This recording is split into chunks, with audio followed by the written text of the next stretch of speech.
Bismillahirrahmanirrahim. Assalamualaikum warahmatullahi wabarakatuh. Salam sejahtera, salam Malaysia Madani. Selamat pagi Malaysia edisi Rabu bersama dengan saya Syafiqah Ishak dan juga saya Munawar Azmi, pastinya akan menemani anda sehingga jam 10 pagi nanti. Jadi hari ini seperti biasa kami akan bawakan kepada anda sepanjang 2 jam ini pengisian yang menarik dan juga informasi utama dan juga semasa dalam negara. So, pasti anda boleh dapatkan di portal Berita RTM. Ya, betul. Kita nak mulakan Selamat Pagi Malaysia edisi Rabu ini dengan Kembara Kenali Borneo. Ini memang cukup meriah. Betul. Macam-macam klip video yang tular di media sosial. Sebenarnya Munawar. Jadi kalau kita boleh lihat semalam yang di-Pertuan Agong dan Raja Pemaisuri Agong berkenan melawat projek Lebuh Raya PAN Borneo, di mana pada hari ketiga berkenaan Pemaisuri Agong dan juga yang di-Pertuan Agong berangkat ke tapak pakej kerja 29 Moinot ke Sapi Nango projek Lebuh Raya PAN Borneo Sabah. Dan keberangkatan tiba ke bawah duli Yang Maha Mulia Seri Paduka Baginda berdua disambut Menteri Kerja Raya Datuk Seri Alexander Nantalinggi dan Pembantu Menteri Kerja Raya Sabah Datuk Limu Sejuri. Dan lawatan itu tanda keprihatinan Seri Paduka Baginda terhadap usaha kerajaan menambah baik jaringan jalan raya di Sabah. Dan Al-Sultan Abdullah turut berkenan mendengar sembah maklum berhubung projek berkenaan yang kini 83% siap bagi 15 pakej kerja fasa 1A. Dan Alhamdulillah ke bawah duli Yang Maha Mulia Seri Paduka Baginda Yang Tuan Agong dan Raja Pemaisuri Agong merupakan pemimpin yang cukup prihatin dengan permasalahan rakyat, khususnya berkenaan Lebuh Raya PAN Borneo ini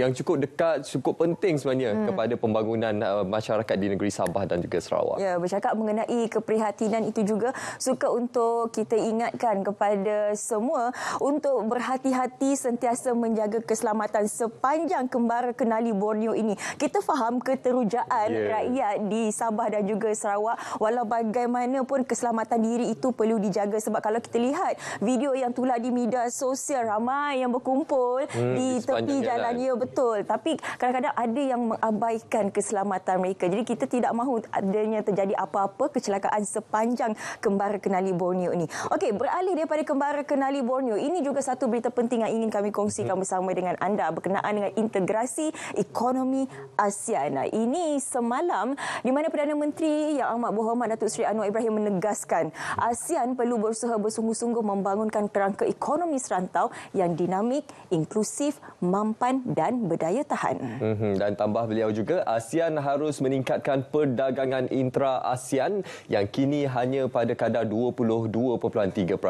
ASEAN juga harus memudahkan pergerakan barangan, modal, tenaga kerja mahir dan perkongsian teknologi di kalangan negara anggota. Dan perkongsian dengan rakan kongsi luar untuk menyumbang ke arah matlamat ini juga harus dipertingkatkan. Itu antara perkembangan berkenaan lawatan dan juga kerjasama strategik di antara Yang Amat Berhormat Perdana Menteri, iaitu membawa Malaysia dan juga kerjasama di antara negara-negara di rantau ASEAN. Seterusnya kita nak menyentuh berkenaan dengan apa yang menjadi tumpuan kita khususnya di bawah Kementerian Komunikasi dan Digital, iaitu kandungan dan pasaran digital. KKD dan juga MCMC mewujudkan rangka kerja pelesenan dan kawal selia. Ini bertujuan untuk menangani kandungan memudaratkan dalam talian dan cabaran pasaran digital, dan rangka kerja ini akan diwujudkan mempertimbangkan penggunaan rangka kerja kawal selia seperti dilaksanakan di Australia dan Kanada. Ya, malah KKD bersama MCMC telah berbincang dengan platform Meta dan juga Google. Dan apa yang kita boleh lihat di sini, susulan kelulusan Mandatory News Media Bargaining Code oleh Australia yang merupakan yang pertama di dunia, Google dan Meta telah membuat perjanjian pampasan sukarela dengan saluran-saluran berita sebagai contoh berhubung kepentingan pampasan yang adil. Begitu juga dengan rang Undang-Undang C11 Kanada yang bertujuan mengawal selia platform penstreaman dan yang menggalakkan sokongan terhadap kandungan berkaitan di Kanada. Jadi sehubungan dengan itu, TikTok akan dijadualkan bertemu dengan MCMC dalam masa yang terdekat ini.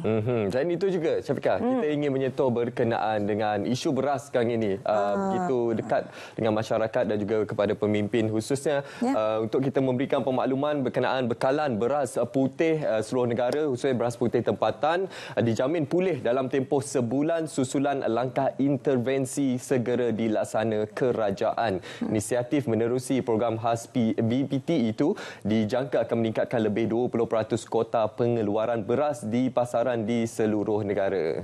Okey, dan sedikit lagi kalau kita nak boleh kongsikan bersama dengan skim pencen. Kerana ini sangat penting akan diteruskan dengan penambahbaikan. Jadi Timbalan Menteri Keuangan 1 Datuk Seri Ahmad Mazlan berkata dianggarkan 32,000 pesara baru direkodkan setiap tahun dan kerajaan membelanjakan 31 bilion bagi membayar pencen lebih 900,000 pesara. Jadi ini merupakan satu khabar gembira sebenarnya kepada para pesara di luar sana kerana pencen ini akan diteruskan. Okey, ini antara beberapa paparan berita utama yang anda boleh saksikan ataupun dapatkan secara terus di portal berita RTM. Dan selepas ini banyak lagi perkongsian menarik dan juga topik perbincangan yang akan kami bawakan kepada anda. Sekarang ini kita nak berehat seketika. Ya, jangan ke mana-mana, kembali semula bersama dengan kami pastinya dalam Selamat Pagi Malaysia.